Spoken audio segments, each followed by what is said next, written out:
इस कार्यक्रम के पुण्यार्चक है जयंती परिवार, अलवर, राजस्थान।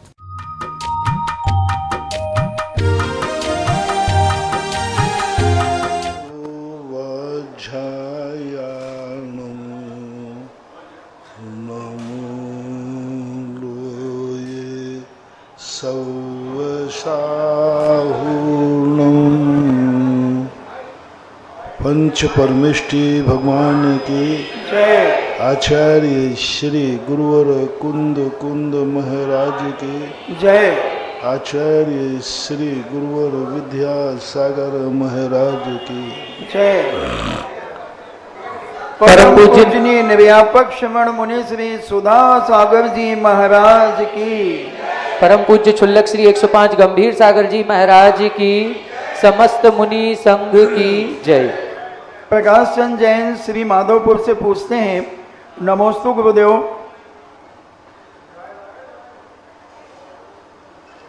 खंडेला क्षेत्र के संबंध में है गुरुदेव। पूर्व में खंडेला रियासत में जैन मुनियों पर बहुत उपसर्ग किए गए थे, ऐसा इतिहास बताते हैं। उस उपसर्ग के कारण खंडेला, जो खंडेलवाल दिगंबर जैनियों का उद्गम स्थान है, जैन समाज मात्र वहाँ थोड़ा सा बचा है। इस उपसर्ग के अभिशाप से खंडेला क्षेत्र और वहाँ के मंदिर का जो विकास होना चाहिए वह नहीं हो सका। गुरुदेव, खंडेला के मंदिर और क्षेत्र का विकास कैसे हो, इसके संबंध में आप निर्देश दें। खंडेला एक ऐसा स्थान रहा है जो उस समय 10वीं शताब्दी में राजा खंडेल का राज्य रहा। खंडेल राज पहले धर्म से द्रोही था, बाद में महामारी पड़ने पर पूज्यवर जिनसेन स्वामी ने पंच परमेष्टि विधान के माध्यम से उस महामारी को दूर किया।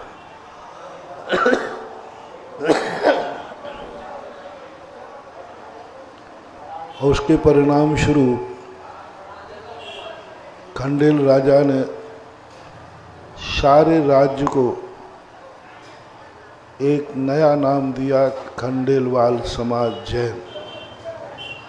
और उसमें जिनसेन स्वामी ने सबसे पहले 14 गोत्रों की स्थापना की। 14 गोत्रों की स्थापना के बाद धीरे धीरे उपभेद बढ़ते हुए 84 गोत्र हो गए।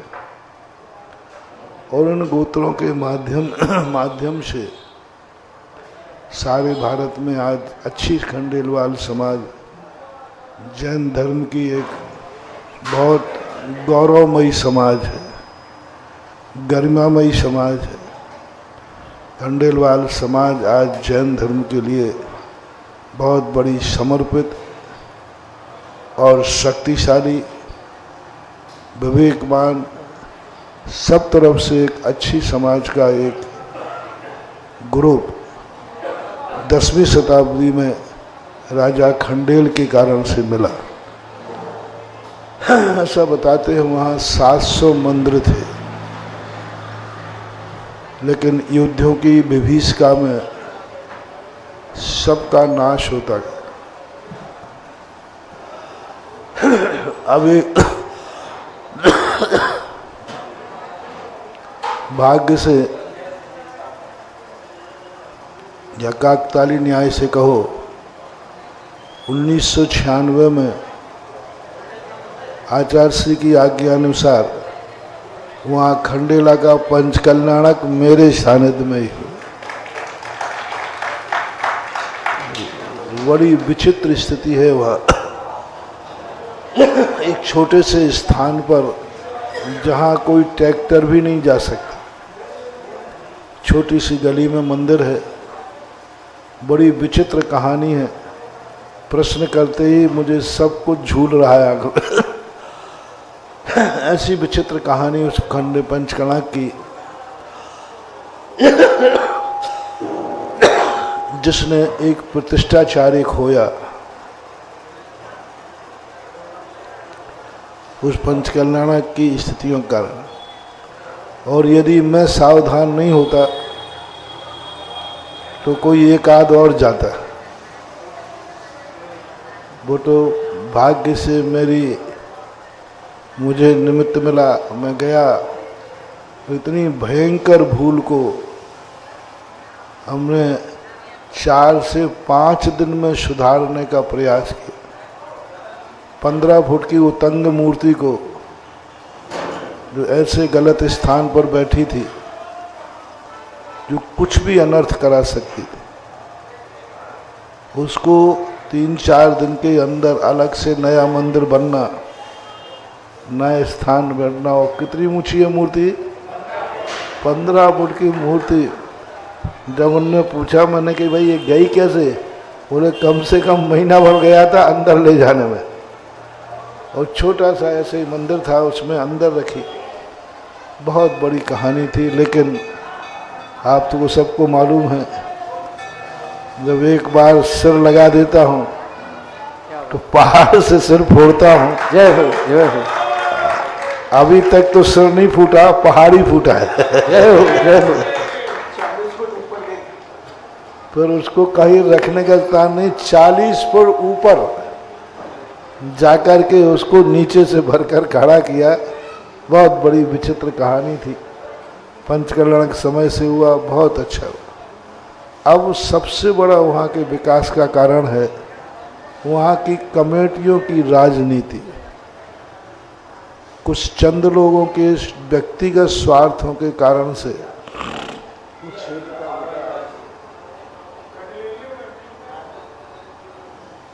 सोचा था बहुत बड़ा तीर्थ क्षेत्र उसको बनाया जाए, बहुत बड़ा तीर्थ क्षेत्र। लेकिन वो कमेटियों की वहाँ बहुत छोटा सोच है।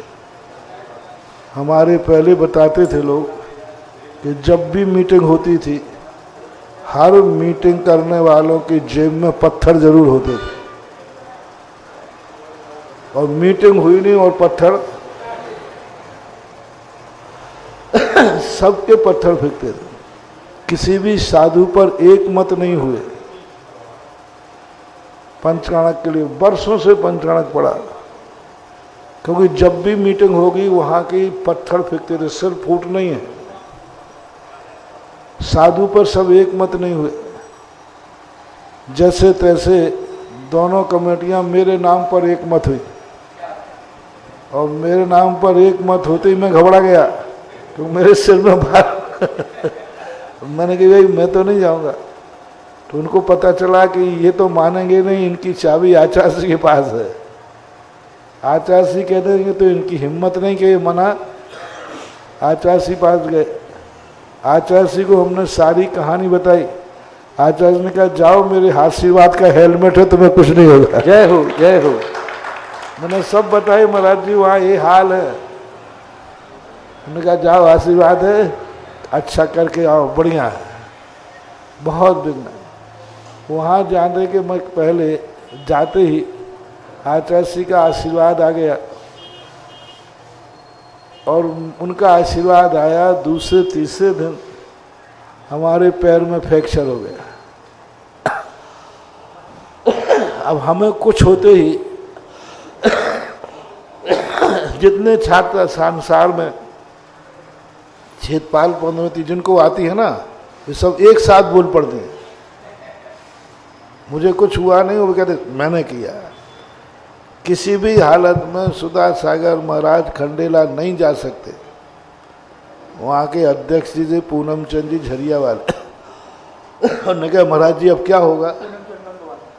गंगवाल झरिया वाले नहीं, गंगवाल थे, जयपुर के थे। बोले महाराज जी अब क्या होगा।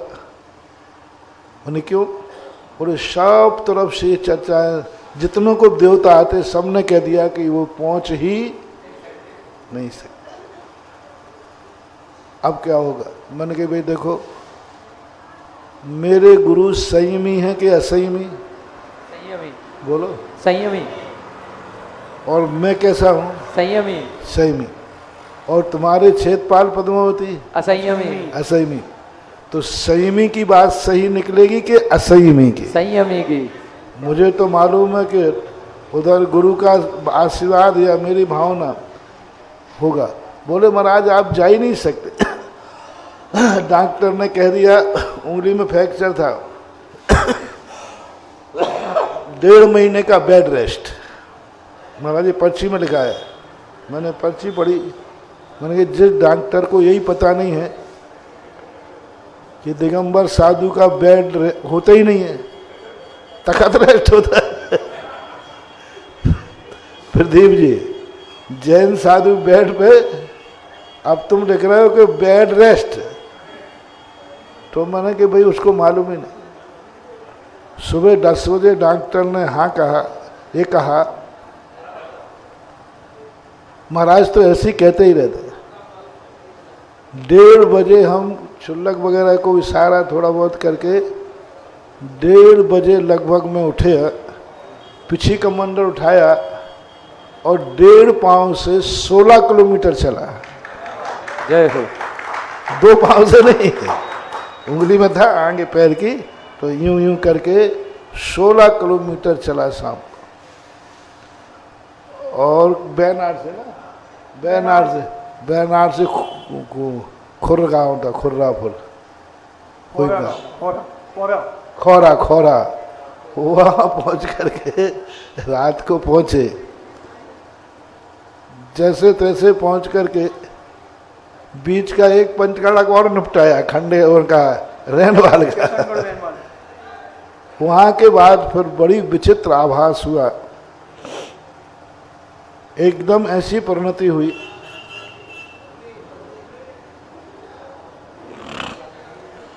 और मेरे जाने की बात सुने। और हम लोगों ने निर्णय कर लिया उसी दिन, मई का महीना, भयंकर गर्मी और पहले ही ग्रास में अंतराय।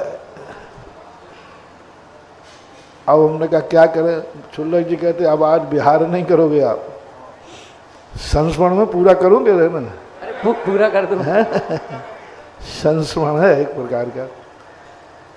आगे 10 किलोमीटर पर भैरव सिंह शेखावत का गांव था, खाचरियावास। तो हमने कहा चलो अपन धीरे धीरे 10 किलोमीटर, ठाकुर साहब भी बहुत बार कहते रहते हैं चलते। अब वहाँ रात्रि में लेट गया, इन्होंने कहा महाराज सुबह आप बिहार नहीं करोगे। हमने करेंगे ही नहीं, क्या को करना है, अंतराय है। तो वहाँ अपनी समाज है, मंदिर भी था। सुबह टाइम उठ करके 3 बजे से जो आवाज़ आई, रुको मत चलो, रुको मत चलो।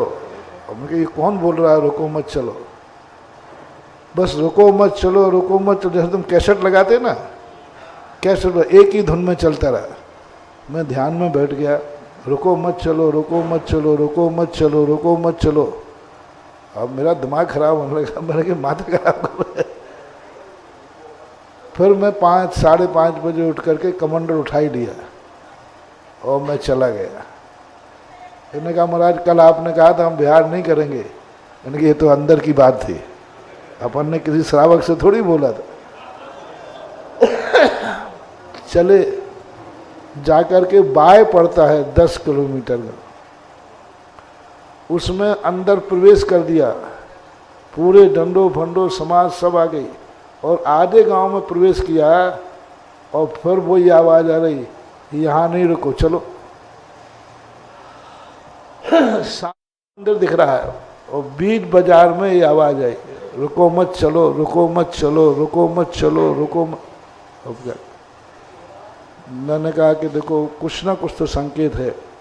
मैंने बीच बाजार में, आप कल्पना करो हम तुम्हारे नगर में प्रवेश करें ललितपुर वालों और घंटा घर पहुंच के मुड़ जाएं, तुम्हारी क्या हालत हुई है। बीच बाजार में से मैं मुड़ गया, सारे बाजे बोले महाराज मंदिर सामने है। मैंने कहा नहीं अभी नहीं, अब जा रहा हूं। और उस समय 14 किलोमीटर और चला, यानी सुबह 24 किलोमीटर चल के खाटू श्याम जी पहुंचा। कल अंतराय था, 24 किलोमीटर पहली बार सुबह सुबह चले। पैरों की हालत हो गई, वहाँ चर्या हुई। फिर शाम को फिर 18 किलोमीटर चले पलसाना, फिर सुबह 18 किलोमीटर चले। एक हार में 72 किलोमीटर। ओनली एक आहार में। उस दिन तो अंतराय था ही शुरू में। एक आहार के अंदर 72 किलोमीटर चल के वहां पहुंचे। वहां का जो मैनेजर था उसने कमेटी को कहा कि भाई महाराज जी आए सुधार सागर, तो कमेटी के पागल है, महाराज जी पैदल चलते, कोई हवाई जहाज से आगे क्या? कल तो हम महाराज को छोड़ के आए किशनगढ़ रेलवा भारी बढ़ता, महाराज हवाई जहाज आ गए क्या? वो कोई दूसरे महाराज आ गए होंगे, तुझे पता नहीं है। अरे भाई मैं जानता हूँ, 2 छुल्लक जी है और महाराज जी हैं। पैरों की हालत, सारी चमड़ी पैरों के ऊपर आ गई, इतने फौले, हालत बहुत खराब। और वहां जाते ही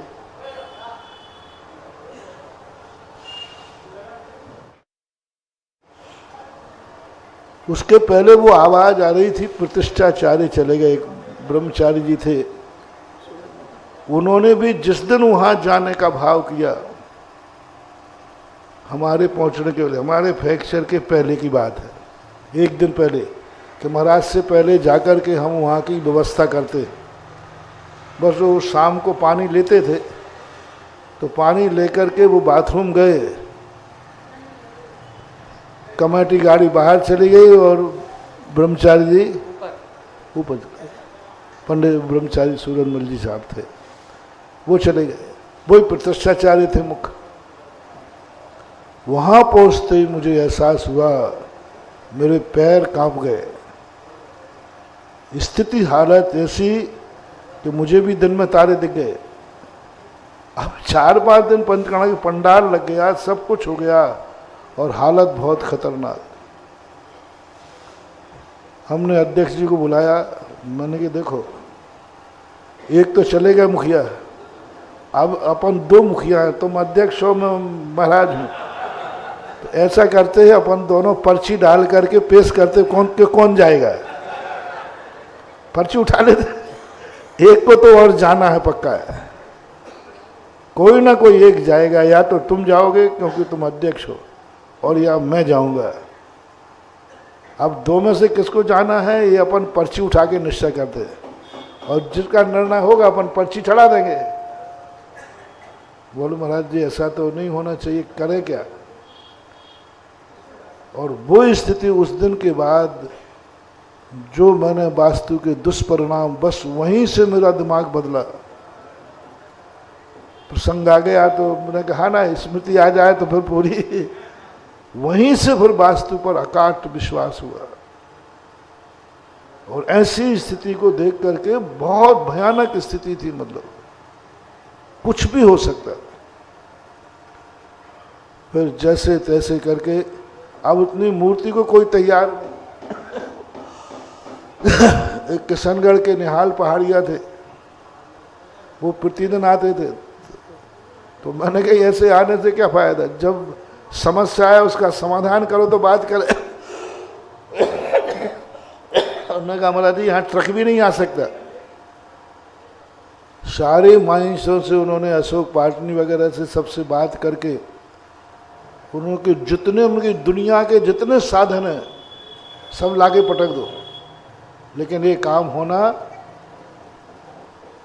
सारे मूर्ति उठाने वालों ने कहा 15 दिन के पहले मूर्ति जा नहीं सकती।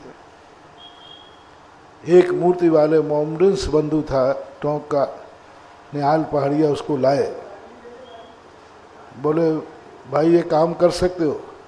तो उसने कहा शर्त एक है कि जब से मूर्ति उठेगी और जब तक मूर्ति खड़ी नहीं होगी, महाराज जी सामने रहेंगे, यदि ये सामने से हट गए तो मैं भी हट जाऊंगा और मैं बीच में मूर्ति छोड़ के भाग जाऊंगा। 1 मिनट को भी महाराज जी नहीं हटना चाहिए सामने से। मैंने कि भाई मेरी चर्या अलग होती है, मैं कब तक बैठा रहूंगा?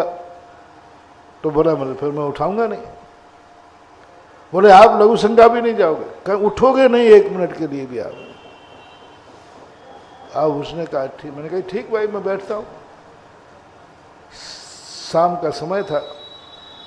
बोले रात में भी आप शयन नहीं करें? मैंने कहा वो तो मैं चला लूँगा, नींद तो कोई मतलब नहीं। और मैं छत पे जाकर के बैठ गया क्या गजब वो दृश्य अभी भी आता है। उसने मूर्ति को नीचे से लेकर 40 फुट ऊपर मात्र 20 मिनट में पहुंचा दिया। Only 20 minutes. क्या उसके पास कला थी। एक तार मात्र उसने बांधा, बिजली का तार होता ना मजबूत, वो तार बांधा और दूसरा तार यूं लिया रिंग वाला, एक चरखी लाया था। हाँ, चरखी लाया, चरखी को उसने एक कदम पर खड़ा किया। कदम है ना पिलर, बस वो यहाँ चलाता जाए और मूर्ति बढ़ती जाए। अब रात के करीबन 9:30-10 बजे होंगे। बोले महाराज जी मूर्ति बैठ गई, अब आप बताओ कहाँ खड़ी करना है। अब मैंने कहा मैं रात में मैं क्या करूं। मैंने कहा भाई रात में तो हम नहीं देख पाएंगे, गलत बैठ गई, कोई स्थान गलत हो गया तो क्या करेंगे, तो अभी भाग जाएगा। मैंने इशारे से कहा कि सुबह तक रोको इसको। तो बोला मैंने मूर्ति अधर में रुकी रहेगी। पूरी रात मूर्ति अधर में रुकी रही। सुबह उठकर खंडेला की मूर्ति बैठी, फिर सानंद पंच कल्याणक हुआ। आप मतलब कैसे रिक्सी कार्य के लिए करना पड़ते हैं, यानी जान हथेली पे थी उस दिन, कुछ भी हो सकता था। लेकिन मुझे इसलिए कुछ नहीं होता कि अभी ललितपुर का पंचकण करना बाकी था। जय हो जय हो जय हो। मैं तो हमेशा भगवान के नाम पे थोप देता हूँ कि भाई आज मुझे क्यों नहीं हुआ, तो मैं सुबह भगवान के दर्शन करता हूँ तो भगवान मुझे कल हो ही नहीं सकता कुछ, क्योंकि सुबह मेरे दर्शन करने की लकीर मेरे हाथ में है। हाथ में है, तो क्या होगा, कुछ नहीं। बहुत ऐसे खंडेला क्षेत्र के लिए बस वहाँ की कमेटी सुधर जाए, वो क्षेत्र व्यापक हो जाए। कुछ चंद लोगों ने उसको अपने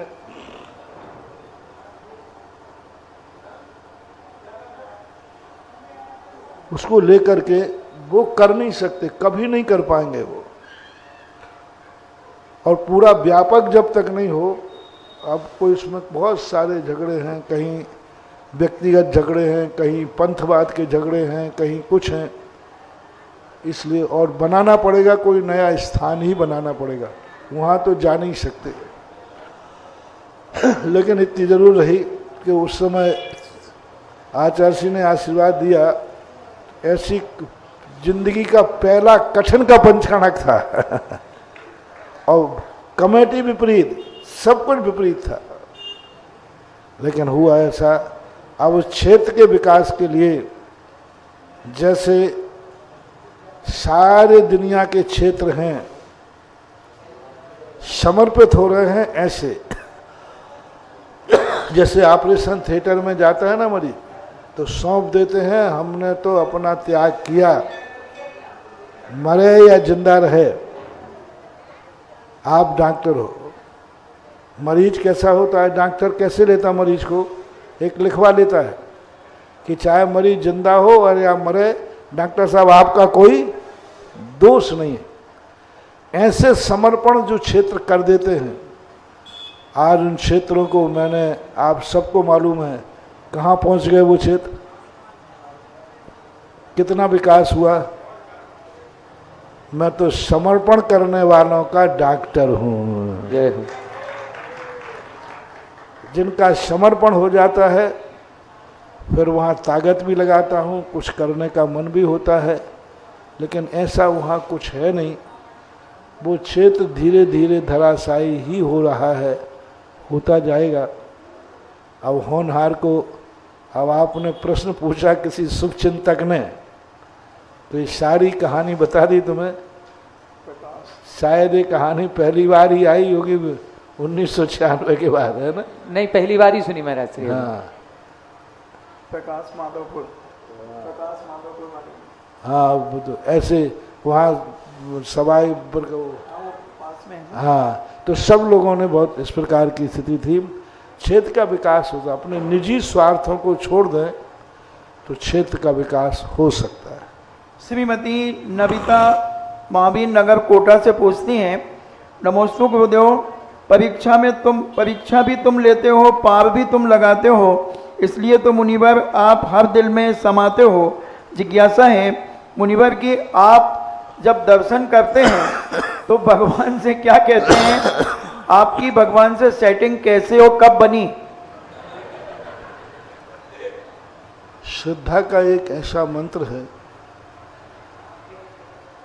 जो भगवान से सेटिंग करना नहीं पड़ती, सेटिंग हो जाती है। श्रद्धा एक ऐसी वस्तु है और वो श्रद्धा इतनी निश्चल होना चाहिए, निस्वार्थ होना चाहिए।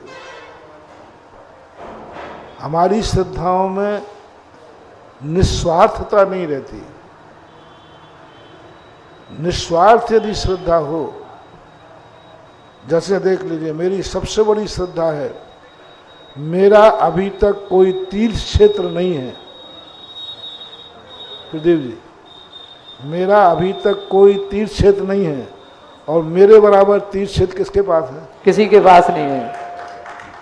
लेकिन मेरा कोई तीर्थ क्षेत्र नहीं है कि जहां मैं आपसे कहूं नहीं मैं सारे भारत का पैसा, सारे भारत के लोगों को किसी एक क्षेत्र के लिए इकट्ठा करूं। नहीं, तुम लोग सब चंदा दो, तुम लोग सब साथ दो, फलाने तीर्थ क्षेत्र को चंदा दो। ऐसा मैंने आज तक किया नहीं और मैं करने वाला भी। मैंने तो एक ही बात ध्यान में है, मैं एक तीर्थ क्षेत्र के लिए क्यों मरूं? मैं तो जहां बैठूं वहीं तीर्थ क्षेत्र बने। जय हो, जय हो, जय हो। हर स्थान को तीर्थ क्षेत्र। वो पंक्तियां कब सत्य होंगी जो पूर्वजों ने लिखी हैं, जहां जहां पैर पड़े संतन के वो जग तीर्थ होय। वो ये पंक्तियां क्यों लिखी गई? क्यों लिखी गई? यदि साधु संतों को एक ही तीर्थ बनाना होता तो ये पंक्तियां नहीं लिखी जाती। क्या लिख दिया कि जहां साधु संत रुक जाएं, पड़ जाएं पैर, वही तीर्थ का रूप ले लेता है। तो इसलिए अब ये जो स्थितियां हैं, इन स्थितियों के लिए बहुत बड़ी विशालता का रूप चाहिए। ऑनलाइन जिज्ञासाओं के पश्चात जिनवाणी चैनल, सुधा कलश चैनल और आदिनाथ चैनल के समक्ष विराजित सभी गुरु भक्तों की ओर से और साक्षात यहाँ पर गुरु जी के पावन चरणों में विराजित सभी मुनि भक्तों की ओर से पूज्य मुनि श्री के पावन चरणों में बारंबार नमोस्तु नमोस्तु नमोस्तु। पूज्य छुल्लक श्री के पावन चरणों में बारंबार इक्षामी इक्षामी इक्षामी। आज के इस जिज्ञासा समाधान कार्यक्रम में प्रथम जिज्ञासा रखेंगे श्रीमान संदीप जी चंदेरी, गौशाला प्रभारी। इसके बाद तैयार रहें श्रीमती रिया जी, वर्णी कॉलोनी, सागर। मेरे महानुभाव आज ललितपुर वालों का सातिशय पुण्य का उदय आया है, जो पूज्य गुरुवर ने 2012 में हमारे अभिनंदनोदय तीर्थ क्षेत्र पर असीम कालीन भक्तामर स्तोत्र जो प्रारंभ किया, उसी का पुण्य, सातिशय पुण्य आज हम सभी का उदय आया है कि पूज्य गुरुवर चातुर्मास के बाद जब बिहार किए तब हम सभी को लग रहा था कि ये बिहार क्यों हो गया, नहीं होना चाहिए था, क्योंकि पहले ललितपुर का पंचकल्याणक हो अभिनंदनोदय तीर्थ क्षेत्र का, फिर उसके बाद बिहार होता। लेकिन आज हम सभी का पुनः वह पुण्य का उदय आया है कि पूज्य गुरुवर अब ललितपुर नगर क्षेत्र की सीमा में तो प्रवेश कर चुके हैं, बस नगर की सीमा से कुछ ही कदम दूर हैं, ज्यादा दूर नहीं है, बस 1-2 किलोमीटर की दूरी है। और कल प्रातः हम सभी 8:30 बजे पूज्य गुरुवर की भव्याति भव्य आगवानी हम सभी मिलकर के करेंगे। जैसी हमने 13-14 जुलाई को दयोदय पशु संरक्षण केंद्र गौशाला में चातुर्मास के लिए पूज्य गुरुवर की भव्याति भव्य आगवानी की थी और ऐसी आगवानी की थी कि वर्ल्ड रिकॉर्ड एक बना था। अब आज हमें पुनः वह अवसर, पुनः वह भक्ति करने का सुअवसर हम सभी को प्राप्त हुआ है। और कल सभी हम 8:30 बजे रेलवे क्रॉसिंग के उस तरफ, जहां पर रेलवे की टिकट विंडो का काउंटर बना हुआ है, वहां पर संपूर्ण ललितपुर दिगंबर जैन समाज एकत्रित होगी।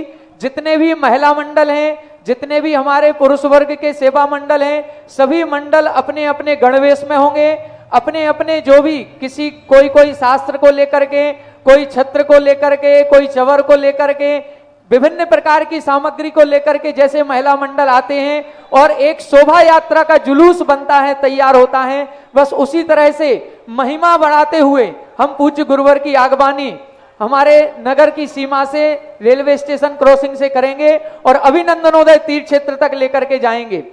पूज्य गुरुवर ने बताया अभी कि पूज्य गुरुवर आपके आशीर्वाद से जितने भी तीर्थ क्षेत्र बने हैं सब आज उन्नति के शिखर को छू रहे हैं। और अब एक सुअवसर हम ललितपुर वालों के हाथ में आया है कि आज आपके आशीर्वाद से जो 2012 में जिस अभिनंदनोदय तीर्थ क्षेत्र की नींव रखी गई थी, जो सपना आपने देखा था, अब उसको साकार करने का समय आ गया है। और अब वो अभिनंदनोदय तीर्थ क्षेत्र जैसे ही उसकी प्राण प्रतिष्ठा होगी, जैसे ही पंच कल्याणक उसके होंगे, अब वह तीर्थ क्षेत्र आकाश की अनंत ऊंचाइयों को छुएगा और पूज्य गुरुवर का सानिध्य हम सभी को अभी प्राप्त होगा। कल सभी लोग विशेष रूप से ध्यान रखें, ठंड कितनी भी हो, हमारे पूज्य गुरुवर देखें, स्वास्थ्य भी अनुकूल नहीं है, समय भी अनुकूल नहीं है, परिस्थिति अनुकूल नहीं है, फिर भी ललितपुर नगर में हमारे पुण्य के उदय से हमारा जो सपना है वो साकार हो सके, इसके लिए इतनी कड़ाके की सर्दी में भी विहार करते हुए आ रहे हैं। आज महाराज श्री, जैसा कि अभी संस्मरण आप सुना रहे थे कि एक आहार में 72 किलोमीटर विहार किया, ऐसे ही आज भी जाखलौन से जब विहार हुआ तो हम लोगों ने 2-3 जगह स्टॉप बनाए थे कि शायद यहां पर विश्राम होगा, लेकिन हमें ऐसा लग रहा है कि जितनी जल्दी हम लोगों को है, जितना उतावलापन हम लोगों को हो रहा है कि महाराज श्री शीघ्र हमारे ललितपुर नगर में प्रवेश करें, शायद आपके मन में भी उतनी ही उत्सुकता और उतना ही आनंद, उतना ही उत्साह नजर आ रहा है। ऐसा लगता है कि आपने सभी को छोड़ करके, सारी व्यवस्थाओं को छोड़ करके, और अब ललितपुर नगर की सीमा से कुछ चंद कदमों दूर ही आज हमें लगता है ये साहू जी के जो मकान बना हुआ है, इनका भी प्रबल पुण्य का उदय था, जो सारी व्यवस्थाओं को छोड़ करके पूज्य गुरुवर आज यहाँ पर पधारे हैं। हम सभी का प्रबल पुण्य है। कल हम सभी लोग बड़े ठाट बाट के साथ, बड़ी महिमा के साथ, पूरे महिला मंडल, पूरे पुरुष वर्ग के मंडल और सभी जो भी पंच कल्याणक में सौधर्म इंद्र आदि महापात्र बने हैं, जिन्होंने भी इंद्र इंद्राणी बनने का सौभाग्य अर्जन किया है, मैं तो कहूंगा कि ललितपुर नगर के परिवार का एक एक सदस्य, चाहे वो छोटा बालक हो, चाहे वृद्ध हमारे माँ बाप क्यों ना हो, कोई भी हो, सारे के सारे अब घर में कोई नहीं रहेगा, रजाइयों में कोई नहीं रहेगा, सबको रोड पर, सड़क पर हमारे गुरुवर की आगवानी करने के लिए एकत्रित होना है। जिज्ञासा हमारे करेंगे श्रीमान संदीप जी चौधरी, गौशाला प्रभारी चंदेरी, संदीप जी चंदेरी। तैयार रहें श्रीमती रिया जी, वर्णी कॉलोनी सागर। महाराज श्री के चरणों में, मेरे दादाजी एवं मेरे परिवार के आराध्य गुरु के चरणों में बारंबार नमोस्तु नमोस्तु नमोस्तु। मुनि श्री के चरणों, छुल्लक जी के चरणों में क्षामी क्षामी क्षामी।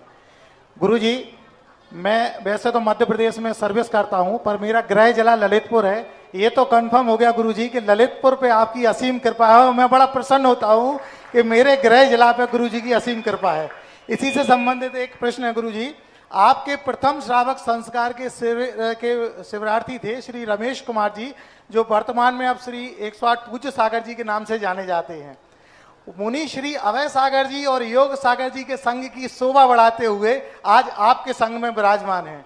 तो गुरुदेव, मेरा प्रश्न यह है कि यह पूज्य मुनि श्री पूज्य सागर जी का आपके प्रति समर्पण है या गुरु शिष्य का अनूठा संयोग? ये रहस्यमयी बातों को रहस्य में रहने से बड़ा मजा आता है, क्योंकि कई चीज़ें ऐसी हैं जिनकी महिमा बहुत होती है, लेकिन शब्दों से बांधने में उसकी छोटे हो जाती है। उनका समर्पण शब्दों को बांधने से छोटा हो जाएगा और मेरा भी वात्सल्य छोटा हो जाएगा। इस समर्पण और वात्सल्य की वैतरणी की लहरों को आप देखते रहो और सनराइज देखते रहो। जय हो जय हो जय हो। नमस्ते नमस्ते। इसके बाद जिज्ञासा करेंगी श्रीमती रिया जी, वर्णी कॉलोनी सागर। तैयार रहेंगे।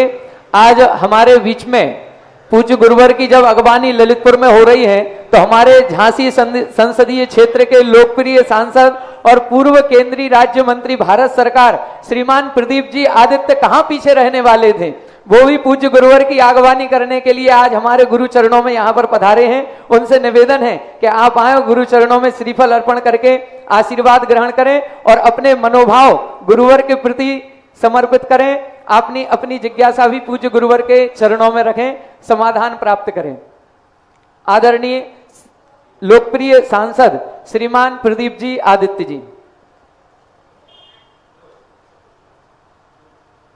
पूज्य गुरुदेव के चरणों में नमोस्तु करता हूं। और गुरुदेव का कितना प्रभाव है हम सब लोग जानते हैं, और हमने प्रभाव का असर अपनी कांग्रेस पार्टी पे देखा। राहुल जी के मन में जैन दर्शन के प्रति बहुत प्रबल भावना थी। हमने गुरुदेव के चरणों में हुकुम काका के माध्यम से निवेदन किया।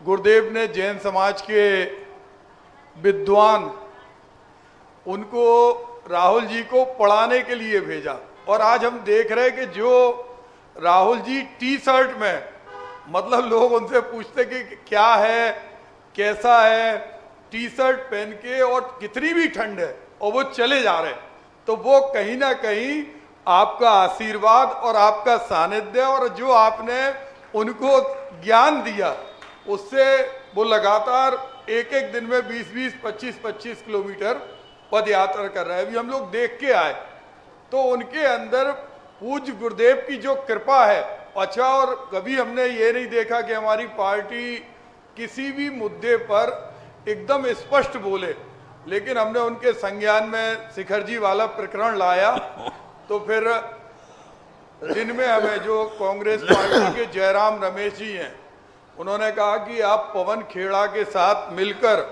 ऑल इंडिया कांग्रेस कमेटी में ये बात जरूर कहिए कि कांग्रेस पार्टी पूरी तरह से जैन समाज के साथ है, और पूरे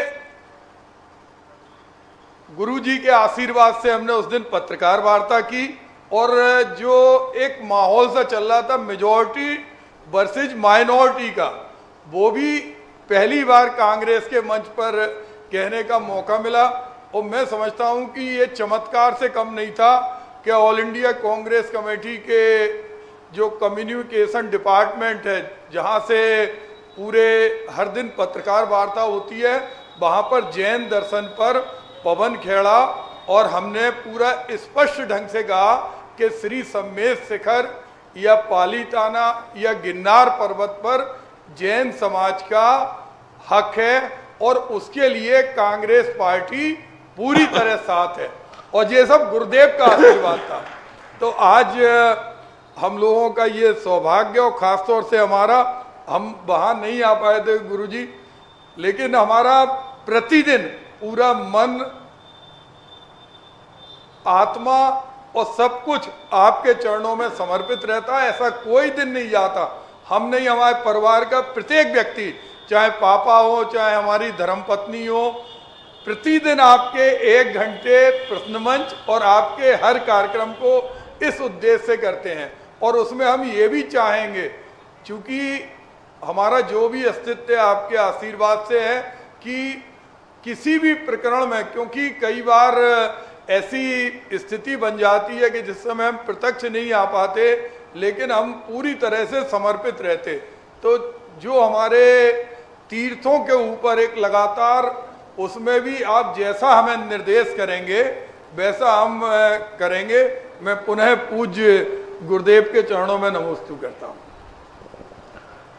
अभी जो प्रदीप जी ने राहुल जी की बात कही, स्मरण हुआ है जब हुकुम काका ने आके समाचार दिया कि राहुल जी के मन में क्या जागी है जिज्ञासा कि मैं जैन धर्म को समझूं, और मुझे छोटे से समय में जैन धर्म अच्छी तरह समझ में आ जाए। मैंने एक राजनीतिक को, एक मूर्ख को समझाना सरल है, और ज्ञानी को तो समझाने की ज़्यादा जरूरत होती नहीं, लेकिन राजनीतिक ना तो ज्ञानियों में आता है और ना मूर्खों में आता है। राजनेता के लिए समझाना और धर्म की बात बहुत डिफिकल्ट होती है। फिर हमने हमारे संस्थान के अधिष्ठाता थे रतन लाल जी बेनाडा, आगरा वाले, उनको मैंने बुलाया और 2 दिन तक मैंने उनको पढ़ाया जिससे शिक्षण, और 2 दिन को उनको पढ़ा करके उनको टिप्स दिए कि देखो अपना मूल उद्देश्य है कि उनको अहिंसा और सत्य की महिमा समझ में आना चाहिए। गांधी जी को तो वो जानते हैं, लेकिन गांधी जी जिस सत्य अहिंसा के बल पर राष्ट्र को आज़ाद कराया, उस स्वरूप को वो नहीं जानते। सत्य और अहिंसा क्या चीज़ है, और ये सत्य अहिंसा का मूल सूत्र जैन दर्शन का है। ऐसे कुछ हमने 20-25 उनको टिप्स दिए थे बेनारा जी को, और फिर उनको भेजा। उन्होंने कम से कम 10 से 15 दिन का समय दिया रेगुलर। पर जितनी चर्चाएं आप लोग राहुल जी के संबंध में करते हैं, जैसा आप लोग समझते हैं वैसे राहुल जी नहीं। राहुल जी बहुत बहुत संवेदनशील आदमी है। उनका जो बेनारा जी के प्रति जो उन्होंने उनको रिस्पेक्ट दिया, मानो जैन धर्म के गुरु को रिस्पेक्ट दिया। जब उन्होंने बताया कि हम गुरु नहीं, हम तो गुरुओं के भक्त हैं, विद्वान हैं, और जब दिगंबर जैन मुनि की चर्या बताई तो स्तब्ध रह के गए कि क्या भारत में या इस युग में आज भी ऐसे साधु साधना करते हैं? क्या सत्य अहिंसा का इतना भी है? तो ये सारे तत्व उन्होंने, और बेनारा जी ने कहा, मैंने भी विद्यार्थी बहुत देखे, होमवर्क में ना जाने कितने लोग बदमाशी कर देते हैं, लेकिन 15 दिन के अंदर जो होमवर्क था, एक भी होमवर्क में राहुल जी फेल नहीं हुए। जय हो। आज जो उन्होंने पढ़ाया, कल दूसरे दिन उन्होंने पूछा कि साहब मैंने कल ही बताया था आपको, तो उन्होंने तुरंत कहा हाँ मैं बताऊं आपने क्या बताया था। ये रिपीट करना चाहते थे कि मैंने कल आपको ये बताया था। तो राहुल बोले नहीं आप मत बताओ, मैं बताऊंगा कि आपने क्या कहा था। तो इतनी रुचि से उन्होंने पढ़ा, 3 बार पढ़ते थे, तीनों बार उनकी क्लास थी कि देखो टाइम मेरे पास कम है, यानी 15 थी 45 पीरियड मान लो अपन। हाँ, और बिल्कुल मोबाइल को जिस समय पढ़ाई की उन्होंने कहा कोई फोन अटेंड नहीं, कोई मोबाइल नहीं, बीच में पानी नहीं, कुछ नहीं, बिल्कुल ऐसे साइलेंट होकर 1.5 घंटे लगभग उन्होंने रेगुलर बैठ के पढ़ाई की। बेनारा जी ने उनकी रुचि, और इतनी रुचि से उन्होंने सुना तो मुझे बहुत अच्छा लगा। हो सकता है दिगंबर मुनि की वही पदयात्रा कि दिगंबर मुनि रेगुलर इतने किलोमीटर चल जाते। बोले हाँ, तो हो सकता है उसी पदयात्रा के संस्कार में आज उन्हें भारत की पूरी पदयात्रा करने का और होना चाहिए। जो नेता राष्ट्र पर राज्य करते हैं उस माँ भूमि के लिए एक बार अपने पैरों से नापना चाहिए। मैं तो इसका समर्थन करता हूँ। गाड़ियों में, हवाई जहाज़ों में बैठकर देश को देखना और पैरों से चलकर के देश को देखना बहुत बड़ी परंपरा है। हमारे पहले राजा महाराजाओं की परंपरा।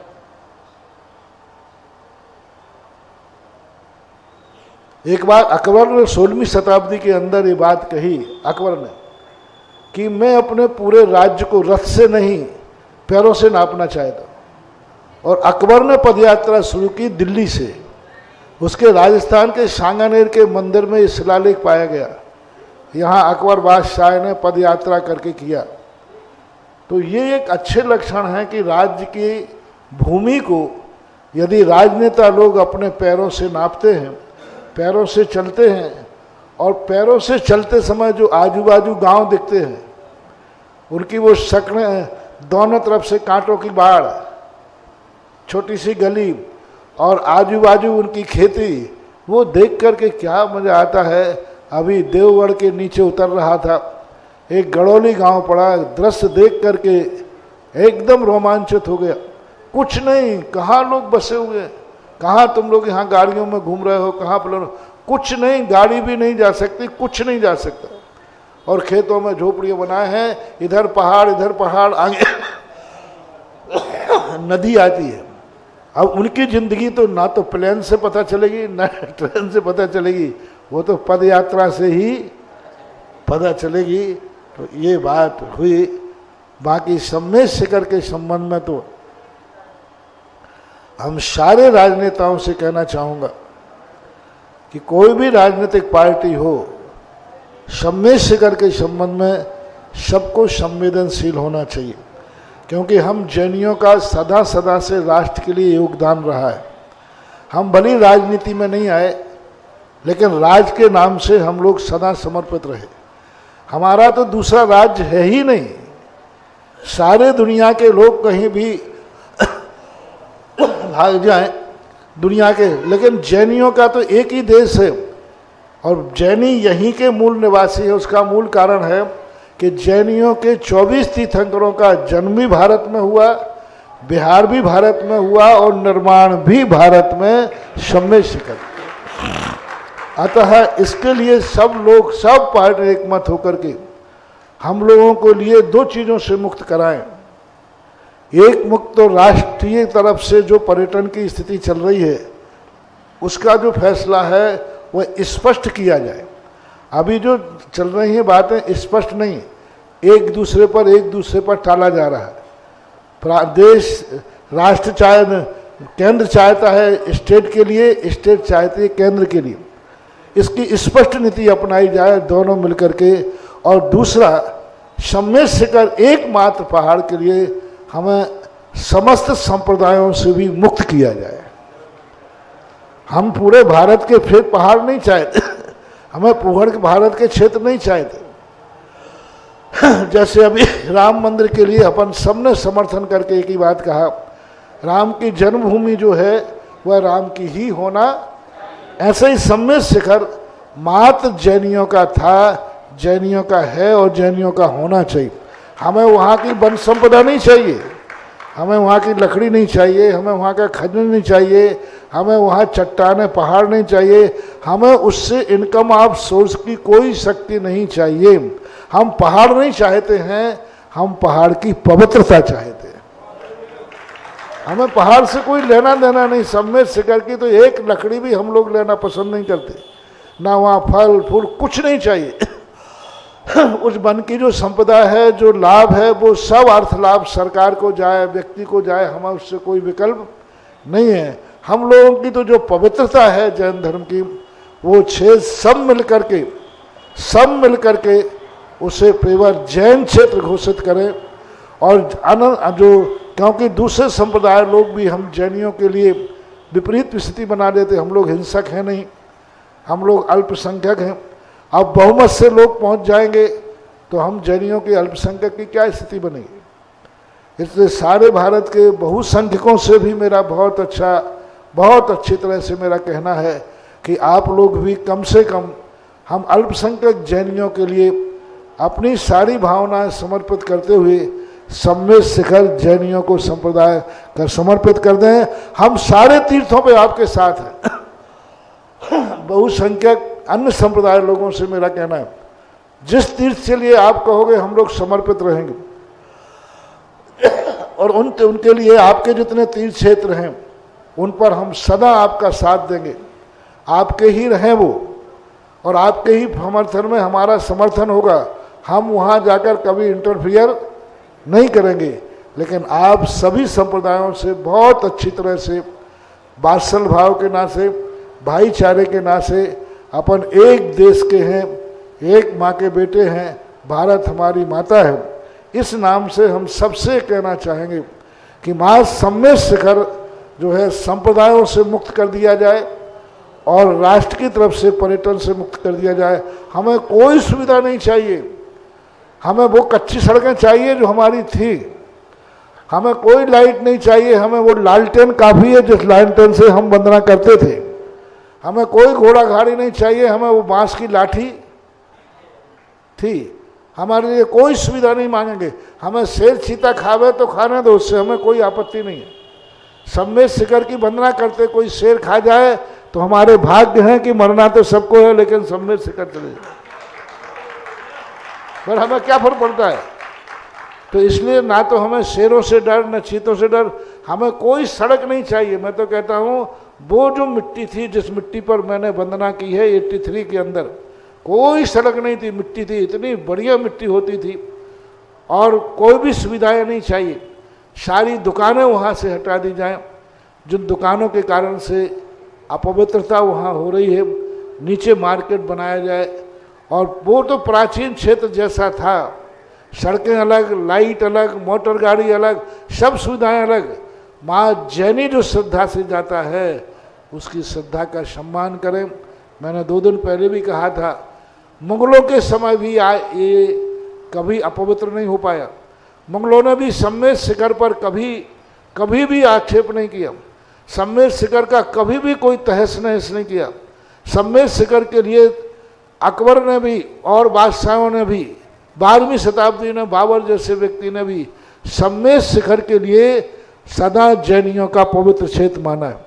अंग्रेज लोग जो हमेशा भारत की कई संस्कृतियों को मिटाने के लिए अंग्रेजों ने भी सम्मेद शिखर के ऊपर कभी कोई अपवित्रता फैलाने का भाव नहीं किया। आज अपन आज़ाद देश में हैं, अपना देश अपने राज्य में है, आज अपनी सब कुछ अपना है। ऐसी सभी राजनीतिक पार्टियों से कहना है, हम अल्पसंख्यकों की भावनाओं को न कुचला जाए, हमें दोनों तरफ से बचाया जाए, सांप्रदायिक विभीषिका से बचा करके, और उनसे कहा जाए कि आप जितने पहाड़ हैं सारे भारत के, सब पहाड़ों पे तुम तीर्थ क्षेत्र बनाओ, लेकिन कम से कम सम्मेद शिखर को पेवर शुद्ध जैन तीर्थ ही रहा जाए, रहने दिया जाए। तो हमारी बहुत बड़ा, हम चाहेंगे कि इस आज़ादी का सबसे बड़ा फल सभी राजनीतिक पार्टियां यदि मिलकर के हमें देती हैं तो हम अपने आप को बहुत अच्छा मानेंगे और महसूस करेंगे कि यह देश धर्मनिरपेक्ष है और यहाँ अल्पसंख्यकों को भी कुचला नहीं जाता, बल्कि उनको भी सम्मान दिया जाता है। इसमें पूज्य गुरुदेव, एक हमारे मन में एक सुझाव था, क्योंकि हम एक पार्टी से जुड़े तो हम सीधे उसमें नहीं बोल सकते थे कि हम लोगों को फुटबॉल जैसा हो रहा, कहीं केंद्र कह देता राज्य करेगा, राज्य कह देता पत्र लिख देता। अगर आपके चरणों में सभी आते हैं, सब राजनीतिक दल, सभी जैन समाज की शीर्षस्थ संस्था, अगर राज्य के बहुत सारे मुद्दे होते हैं जिसमें केंद्र और राज्य के अधिकारी एक साथ बैठकर एक दिन में पूरा निस्तारण कर देते, अगर आप इस पर एक बार सबसे संदेश भिजवा देंगे, क्योंकि हमें याद है राष्ट्रीय स्तर पर अगर अल्पसंख्यक भी हम लोग हुए तो उसमें भी आपके श्री चरणों की कृपा थी। जब आप कानपुर गए थे, हम लोग, आप कानपुर थे, हम कानपुर पहुंचे थे, आपने कहा था कि हमारे तीर्थ, हम लोग अति अल्पसंख्यक हैं, हमें देवशास्त्र गुरु के लिए अल्पसंख्यक का दर्जा मिलना चाहिए। तो इसमें भी अगर एक बार सारे राज्य के और केंद्र के अधिकारी पत्राचार नहीं हो, बार बार वो, अच्छा फिर इसमें क्या सोशल मीडिया में पूरे दिन भर अलग अलग तरह के विचार, चूंकि अनेकांत है तो समस्या सुलझने की जगह बढ़ती जाती। तो अगर आप ऐसा कर देंगे कि, और पावर रहती, केंद्र सरकार को ये पावर रहती है कि वो स्टेट के अंदर प्लानिंग कमीशन में बुलाते, फाइनेंस के लिए बुलाते, समस्या के लिए एक बार बुला लें, तो आप जब भी आपको लगे तो ये हमेशा के लिए प्रकरण निस्तारण हो जाएगा। प्रदीप जी का जो कहना है बहुत अच्छा है, और मैं ये चाहता हूँ सबसे पहले भारतवर्ष के जैनियों से, दिगंबर श्वेतांबरों से मेरा कहना है, दोनों एक अंतर्राष्ट्रीय कमेटी बनाएं और कमेटी बना करके, और दोनों सभी प्रकार के साधु उसका साथ दें, और वो कमेटी बैठ कर के, जैसा प्रदीप जी ने कहा, समस्त अधिकारियों के साथ, राजनेताओं के साथ बैठकर, हमें कोई बहसबाजी नहीं करना, हमें कोई पेपरबाजी नहीं करना, हमारा कोई मीडिया से हमारा कोई विकल्प नहीं है। हमारा तो एक ही है कि कम से कम पंचम काल के अंत तक उस सम्मेद शिखर की पवित्रता को हम नमस्कार करते आए हैं, आगे भी पीढ़ी करती रहे, यह मेरा भाव। आर्थिक, व्यापारिक, व्यक्तिगत कोई स्वार्थ वहाँ हमारा निहित नहीं है। हाँ, कोई आर्थिक लाभ हो, उस पहाड़ से हमें कुछ अर्थ कमाना हो तो आप लोग आक्षेप कर सकते थे। तो इस प्रकार से होना चाहिए। एक अंतर्राष्ट्रीय कमेटी, तीनों चारों सब जो दिगंबर श्वेतांबर हैं मिलकर के एक कमेटी बनाएं, और सबसे बड़ी है कि यदि हम पर्यटन क्षेत्र से मुक्त करा देंगे तो संप्रदाय व्यामोह, सांप्रदायिक आक्रमण से भी मुक्त करना है। दूसरे संप्रदाय वाले फिर जाकर के वहाँ आक्रमण करें कि अभी कोई सुनने में आया है कि ऐसा ऐसा करने की तैयारियां चलती हैं, तो उनसे भी हमें मुक्त कराएं कि भाई सम्मेद शिखर के बाजू में भी और पहाड़ पड़े हैं, उन पहाड़ों पर उनकी स्थापना कर दें, वहाँ पर जाकर के उनके मंदिर बना दें। दोनों के रास्ते भिन्न भिन्न हो, अपना भारत सांप्रदाय विभीषिका में न जले बल्कि सांप्रदायिक मित्रता में जिए। जय हो, जय हो। सांप्रदायिक विभीषिका में न जले, सांप्रदाय की सौहार्दता में जिए। और हम सब संप्रदाय के साथ, दूसरे पहाड़ बहुत हैं बिहार के अंदर, उसको ऐसा बना लिया जाए जो अन्य संप्रदाय वाले वहाँ मंदिर बनाएं, खूब करें, हम सब साथ देंगे। कम से कम सम्मेद शिखर हमारा अनादि अनंत कालीन का है, जो शास्त्रों में है, उसको कम से कम पवित्रता का रूप बनाए रखें, ये बहुत अच्छा है। इसके बाद जिज्ञासा करें श्रीमती रिया जी, संध्या जी और पूरा महिला मंडल वर्णी कॉलोनी सागर, एक साथ में जिज्ञासा करें। तैयार रहेंगे श्रीमान देवेंद्र जी गुप्ता जुगपुरा से। निर्यापक मुनि श्री सुधा सागर जी महामुनि राज की जय। नमो। जो जीव भविष्य काल के तीर्थंकर हैं और आज नरकों में, हम उन्हें क्यों, जो भविष्य काल के तीर्थंकर हैं लेकिन अभी वर्तमान में यदि नरक में हैं तो उनको हम क्यों पूछते हैं? उनको नहीं पूछते हैं, उनकी उस पर्याय को पूछते। हम शरण को अर्घ नहीं चढ़ाते, हम महापद्म को अर्घ चढ़ाते। जैसे कोई व्यक्ति है, आपके घरों में कोई पूर्वजों की फोटो होती है, अब वो पूर्वज कहाँ चले गए हमें मालूम नहीं है, लेकिन अपन पूर्वज को ही माला पहना देते हैं। तो उनकी वर्तमान पर्याय को नहीं पूछ रहे हम, उनकी भावी पर्याय को पूछ रहे हैं। जब वो आगे बनेंगे तो जो बनेंगे उनका क्या स्वरूप रहेगा, तो जैन दर्शन के अनुसार आया है, भूता नागत वर्तमान समये तेभ्यो जनेभ्यो नमः। भूत में, वर्तमान में और भविष्य में जितने जिनेंद्र होंगे, हुए हैं उन सबकी वंदना करने का उल्लेख मिलता है।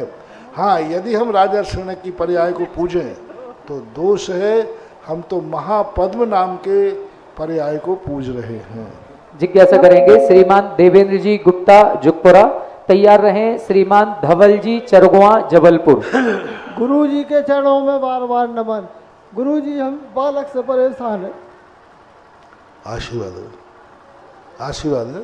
चलिए, इसके बाद जिज्ञासा करें श्रीमान धवल जी चरगुआ जबलपुर। तैयार रहें श्रीमती कल्पना जी, प्रधान अध्यापिका सुधा सागर कन्या इंटर कॉलेज ललितपुर। नमोस्तु महाराज जी, नमोस्तु महाराज। महाराज जी, मेरा प्रश्न ये है कि अगर कोई मांसाहारी व्यक्ति है या फिर मांसाहारी जीव है, जानवर है, कुछ भी है, तो क्या हमें उसकी जान बचानी चाहिए? अगर उसकी जान संकट में, अगर हम उसकी जान बचा लेंगे तो वो अपने जीवन काल में न जाने कितने जीवों को और मार देगा। और महाराज जी, अगर बचानी चाहिए मांसाहारी व्यक्ति की जान, तो क्या हम आतंकवादी की भी जान बचा सकते हैं? अपना काम बचाना है, वो आगे जाकर के प्रकृति से किस रूप में है वो हमारा समर्थन नहीं है। ऐसी स्थिति में तो हम आप लोगों को आशीर्वाद भी नहीं दे पाएंगे, क्योंकि हम तुम्हें आशीर्वाद दें जिंदा रहने का तो तुम पता नहीं क्या क्या करोगे, विवाह करोगे, गृहस्थी करोगे, व्यापार चलाओगे, पता नहीं क्या क्या पाप करोगे। तो फिर आज से हम आशीर्वाद देना बंद कर दें। महाराज जी, आतंकवादी, सुनो तो, क्यों? क्योंकि तुम गृहस्थ के कार्य करोगे कि नहीं करोगे, तो ऐसा नहीं सोचा जाता है। जीव को हमें बचाना है तो उसको बचाने का भाव करना चाहिए।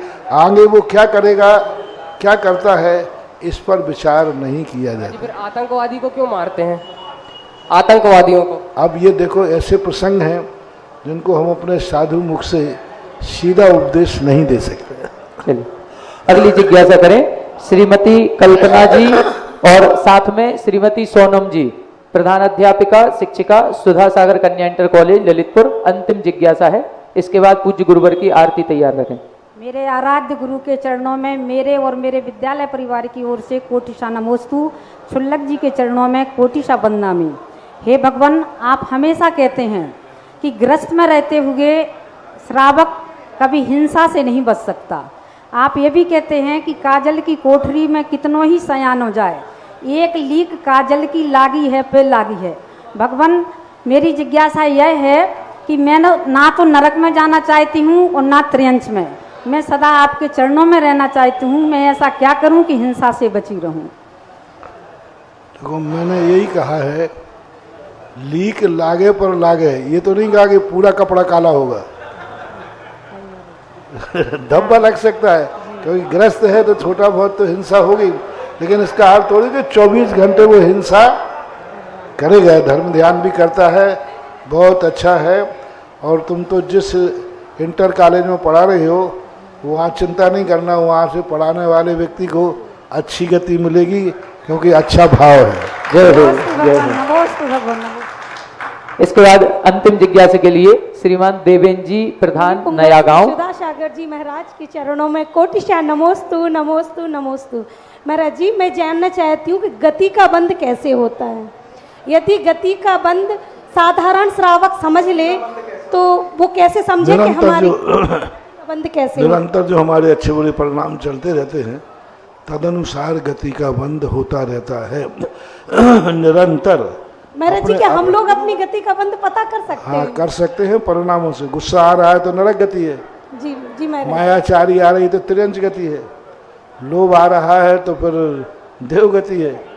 और लोभ, सामान्य लोभ आ रहा है यदि धर्म कार्य संबंधी। नमोस्तु महाराज जी, नमोस्तु। गुरुवर नमस्तु नमस्तु नमस्तु। गुरुवर, मैंने 21 तारीख को जिस दिन भारत बंद था, उस दिन एक जिज्ञासा की थी, एक सपने के बारे में जिक्र किया था आपसे, आपने आशीर्वाद दिया था। आज सेम टू सेम वही सपना पूर्ण हुआ मेरा। मैंने कहा था आप मेरे सपने में मेरे घर पे आ रहे, जस्ट बगल में मेरा घर है, और आज 6 जगह रुकने के बाद आप यहाँ रुके, उसके बाद में धन्य धन्य धन्य हो गया। आज तो ऐसा अनायास हुआ, ना मुझे मालूम था ना दुनिया को मालूम था। आज वो सपना पूर्ण होना था गुरुजी। धीरे धीरे बढ़ते गए। हो सकता है तेरे सपने कारण से मैं यहाँ तक आ गया। बहुत बहुत धन्यवाद गुरुवर।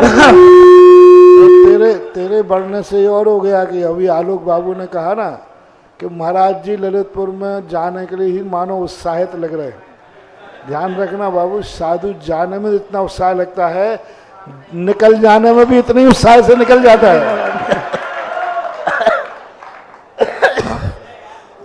और ये कह रहे थे कि अभी लोगों को ठंड लग रही हो तो रजाई में ना रहें, लेकिन जिसको ज्यादा लग रही हो ये बोल लो वो रजाई लेके आ जाए। क्या बात है।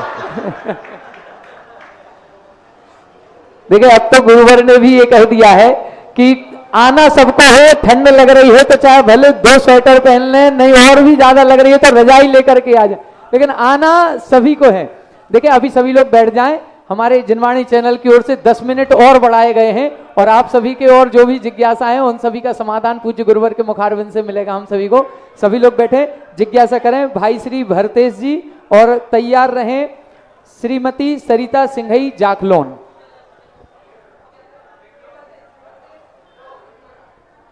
महाराज जी, मेरे दादू मेरे परिवार की ओर से बारंबार नमोस्तु नमोस्तु नमोस्तु। महाराज श्री, मेरी ये जिज्ञासा हैगी कि जब आपका 2012 में ललितपुर में चातुर्मास हुआ था, तब मेरा जन्म हुआ था। उसके बाद आपने मेरा नामकरण करा। महाराज जी, उसके बाद आपके सानिध्य में मैंने क्षेत्रपाल के सहस्त्रकूट में अपना प्रथम शिलान्यास करा। महाराज जी, उसके बाद में आपके सानिध्य में मेरा सिरौंज में मुंडन हुआ। उसके बाद महाराज जी मैंने गुना में आपके सानिध्य में टेम्पल डे मना महाराज जी। उसके बाद ब्यावर में महाराज जी, उसके 10 साल बाद महाराज जी आपके सानिध्य में हम लोगों ने बड़े मंदिर में बड़े बाबा की वेदी बनाने का सौभाग्य अर्जित करा। महाराज जी, इसमें क्या पुण्य है? अब तो इतने सानिध्य कर ही चुका है, अब थोड़ा सा बड़ा हो जाए और हमेशा के लिए सानिध्य पाले, खत्म महाराज जी, आपके और समस्त मुनि राज और आरिकाओं के लिए 2 लाइन का छोटा सा भजन है। जय हो संयमी, जय हो संयमी, करते तुमको है नमन चांद तारे और जमीन। चलिए, जिज्ञासा करेंगे श्रीमती सरिता सिंघई जाखलोन। कहाँ पे? हाँ, जिज्ञासा करें। माइक दे दें उधर, कॉर्डलेस दे दें। इसके बाद तैयार रहें श्रीमान बीरेन जी शास्त्री।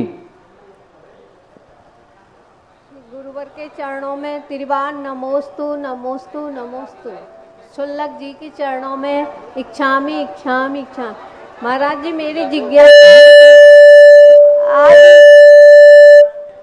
आदिनाथ तीर्थंकर के जब एक माह आयु शेष रह गई थी तो बिहार और वाणी दोनों थम गए थे, बिहार और वाणी दोनों थम गए थे।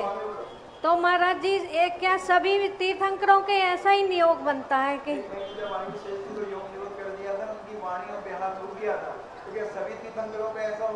सभी का, कोई का 1 महीने हो, कोई नियम नहीं है, किसी का 14 दिन है, महावीर स्वामी का 3 दिन है, पर होता सबका है योग निरोध। समय कम बढ़ हो सकता है। इसके बाद जिज्ञासा करेंगे श्रीमान बीरेन जी शास्त्री और तैयार रहे श्रीमती अलकाजी चंदेरी। महाराज श्री, आज जो आपका प्रवास जिस घर में हुआ है उस घर के मकान मालिक, घर मालिक श्रीमान जालम सिंह जी परिवार सहित आपको श्रीफल अर्पण करके आपका आशीर्वाद ग्रहण करना चाहते हैं। 2 मिनट जाना है इनको। फिर बस शराब मांसाहार का त्याग तुम यही कर लो आशीर्वाद से। इस घर में कभी शराब और मांसाहार का उपयोग नहीं करना, क्या बोलो? और आप भी अपने जीवन में नहीं करना, क्या बोलो? क्या शराब और मांसाहार? हाँ ठीक है, दोनों का प्रयोग नहीं करना, यही सबसे बड़ी सफलता थी। चलो आ जाएं, जिज्ञासा करें श्रीमान बीरेन जी शास्त्री। वॉल्यूम खोल दें। आपके चरणों में त्रैवार नमोस्तु। हे गुरुवर, हे गुरुवर, विगत दिनों से मुझे करगुआजी झांसी में रहने का सौभाग्य प्राप्त हुआ है। करगुआजी झांसी में रहने का प्राप्त हुआ है सौभाग्य हमारे प्रदीप जी आदित्य जी के माध्यम से। वहां पर दैनिक क्रियाओं के माध्यम से मैं वहां कार्यरत हूं। हे गुरुवर, झांसी का जो करगुआजी बहुत अच्छे कार्य मंदिर है और वहां पर भी आपके विगत दिनों कुछ वर्ष पहले आपके चरण पड़े, लेकिन वहां जो झांसी का करगुआजी मंदिर है वहां पर अभी तक किसी तरह से सामाजिक स्थिति, देखो कुछ परिस्थितियां ऐसी हैं। आप वहां के कौन हैं? मैं विधि विधान करवाता सर। अध्यक्ष मंत्री है? नहीं। तो अब किसी क्षेत्रों के संबंध में कोई भी प्रश्न उठा के कुछ पूछे तो उस संबंध में कोई बात गलत हो सकती है, अच्छी हो सकती है। अब वहाँ की सब जगह कमेटियों की राजनीति है, आप सब जानते हो। हर क्षेत्र विकसित हो सकता है, बस व्यक्तिगत स्वार्थ यदि छोड़ देवे तो। हमने तो ऐसे ऐसे क्षेत्र देखे जहाँ, आज देखो मैं चांदपुर जहाजपुर से आया, एक छोटा सा जहाँ जंगल है, वो अभी शत्रुदय तीर्थ क्षेत्र सिरोन आया, देवगढ़ आया, दर्शनोदय थूबंदी, इन लोगों ने व्यक्तिगत स्वार्थ छोड़ दिए। आज ये क्षेत्र आकाश में छूने के लिए लहरा रहे। जय हो। आप देखना, सब व्यक्तिगत छोड़ करके सब ने क्षेत्रों को समाज के चौराहे पर रख दिया। जो आओ करो, काम करो क्षेत्र। आज 5 साल बाद ही देखना इन क्षेत्रों की हालत वो इतनी अच्छी हो जाएगी जो 50 साल में भी नहीं हो पाए। तो व्यक्तिगत स्वार्थ जब तक नहीं छूटेंगे, चाहे कोई भी क्षेत्र हो, वो तो होगा। जी गुरुदेव, ऐसा आशीर्वाद दें कि ओम शांति। जिज्ञासा करें श्रीमती अलकाजी चंदेरी। इसके बाद तैयार रहे श्रीमान आनंद जी जकोरा। पूज्य गुरुदेव के चरणों में बारंबार नमोस्तु नमोस्तु नमोस्तु। शुल्लक जी के चरणों में इच्छामी इच्छामी इच्छामी। महाराज श्री, ये जिज्ञासा मेरी सासू माँ की है। वो 3 प्रतिमाधारी हैं। उनकी जिज्ञासा है कि क्या सूतक में या सोर में वो मायके में भोजन कर सकती हैं क्या? 3 प्रतिमाधारी हैं इनकी सासू माँ। यदि सोर या सूतक चल रहा है तो क्या मायके में भोजन कर सकती हैं? कोई बाधा नहीं, कर सकते हैं। ठीक है, नमोस्तु महाराज जी। अपने रिश्तेदारों में ग्रस्त है, कोई बाधा नहीं। जिज्ञासा करेंगे श्रीमान आनंद जी जखौरा। इसके बाद कर रहे हैं श्रीमान आलोक जी भानगढ़। मेरे और मेरे परिवार के इष्ट गुरुदेव परम पूज्य मुनि पुंगव श्री सुधा सागर जी महाराज के सत्संग चरणों में नमोस्तु नमोस्तु नमोस्तु। हे गुरुदेव, मेरी जिज्ञासा है कि जखौरा के जो मंदिर में ईशान कोण और मेरा आग्नेय कोण था, उस जरा से हिस्से को देने से मंदिर का इतना बड़ा निर्माण चंद्र घंटों में हो गया। तो गुरुजी, मेरा कितना बड़ा विकास इससे रुका रहा होगा मेरे परिवार का? मेरी जिज्ञासा है गुरुदेव। हर चीज़ का एक सगुन होता है, निमित्त होता है। अब जैसे यहाँ देख लीजिए, हम ललितपुर में 4-6 महीने पहले प्रवेश किया था, तो किस लिए किया था? चतुर्मास से। चतुर्मास बहुत अच्छा हुआ। अब कल का जो सगुन है वो चतुर्मास के लिए नहीं है, पंचकल्याणक के लिए। और कल का जो प्रवेश होगा उसमें सारे सगुन ये उठाए जाएंगे कि यहाँ का पंचकल्याणक कैसा होगा। कल रवि पुख है, रविवार और पुख नक्षत्र दोनों का मिलना बहुत बड़ा शुभ संयोग होता है। इसलिए और हम चले कि कल रास्ते में रुकने की चल रही थी गर्मी कारण से, ठंड के कारण से, फिर मैंने कहा रवि पुख का मुहूर्त ललितपुर वालों का मत टालो, इनके सोने में सुहागा हो जाएगा। जय हो। इसलिए कल हर व्यक्ति को ये सोच के आना है, महाराज की आगवानी सोच के।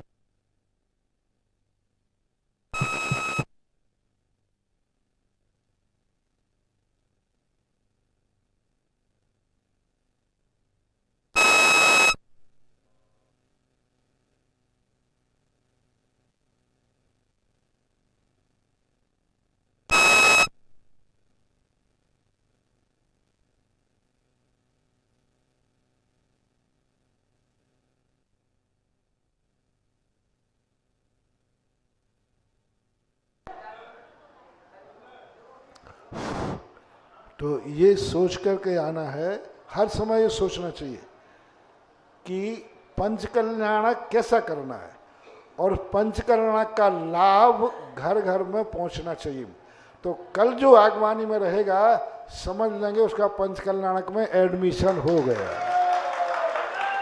और उसको इस पंचकल्याणक का जो अंश है वह वो अंश का भागीदार होगा, क्योंकि शगुन तो वही उठाया जाता है पहले दिन, और कल के शगुन को हर व्यक्ति अपने हाथ में कोई ऐसी मंगल चीज रहे, ऐसा शुभ, मन भी शुभ हो, दृष्टि भी शुभ हो, वचन भी शुभ हो, और तुम्हारे पास भी कोई ना कोई शुभ चीज होना जो इस बात का शगुन दे कि आज जब पंचकल्याणक के लिए साधु का प्रवेश हुआ है तो यह प्रवेश इतना शुभ शगुन है, तो पंचकल्याणक कितना फलेगा ललितपुर को, ये गुरु पुख नक्षत्र निश्चित करेगा।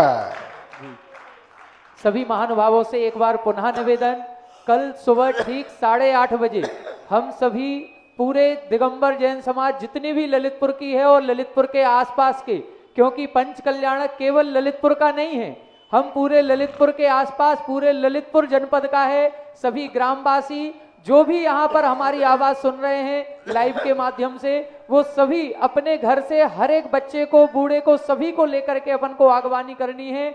और जैसा हमने चातुर्मास के पहले दिन आगवानी की थी और एक रिकॉर्ड कायम किया था और इतना अच्छा सफल चातुर्मास हम सभी का हुआ है, इसी तरह से एक पंचकल्याणक के लिए जब गुरुवर का प्रवेश, हमारा मंगल प्रवेश ललितपुर नगरी में हो रहा है, तो उससे भी अच्छी आगवानी हम सभी को भव्याति भव्य करनी है। सभी अभी से तैयारी में जुट जाएं।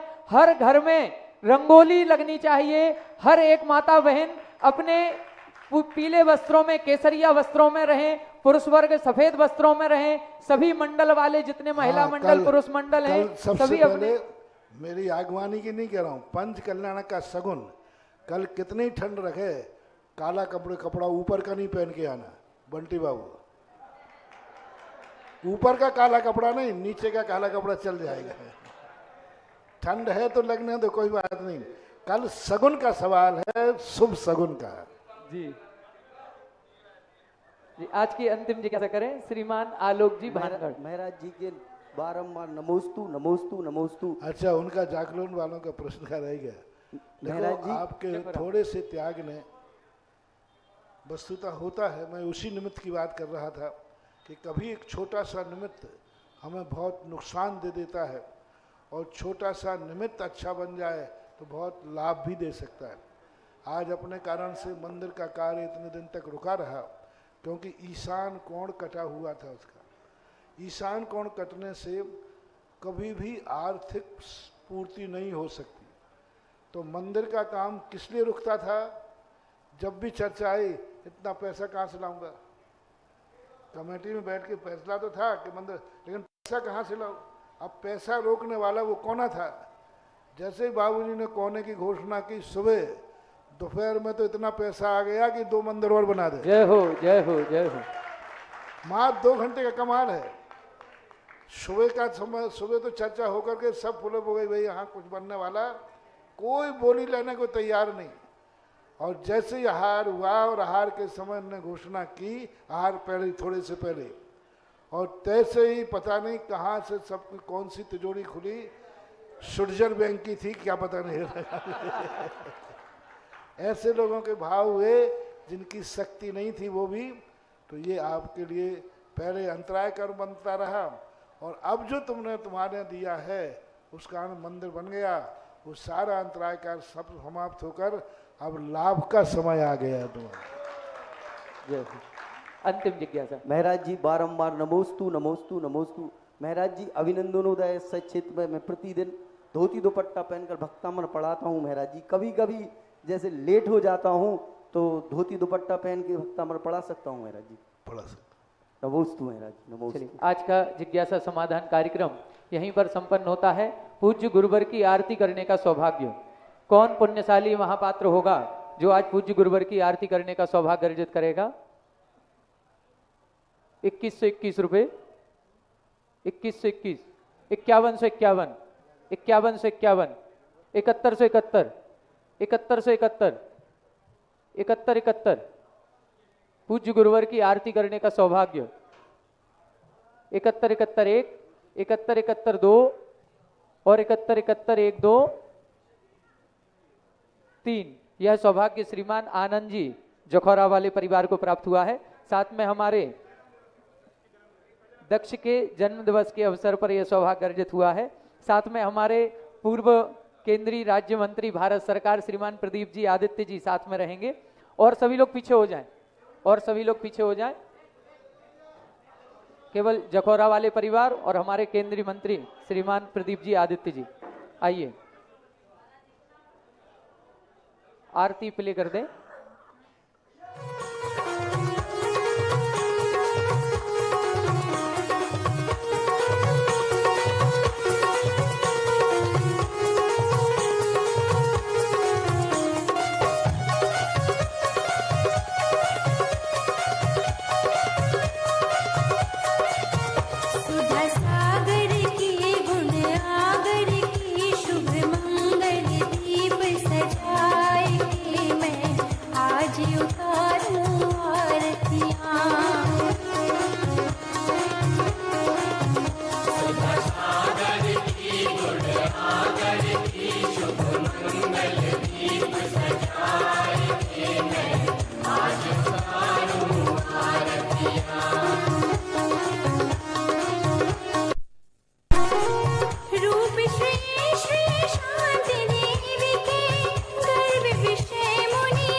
ग्रह त्यागी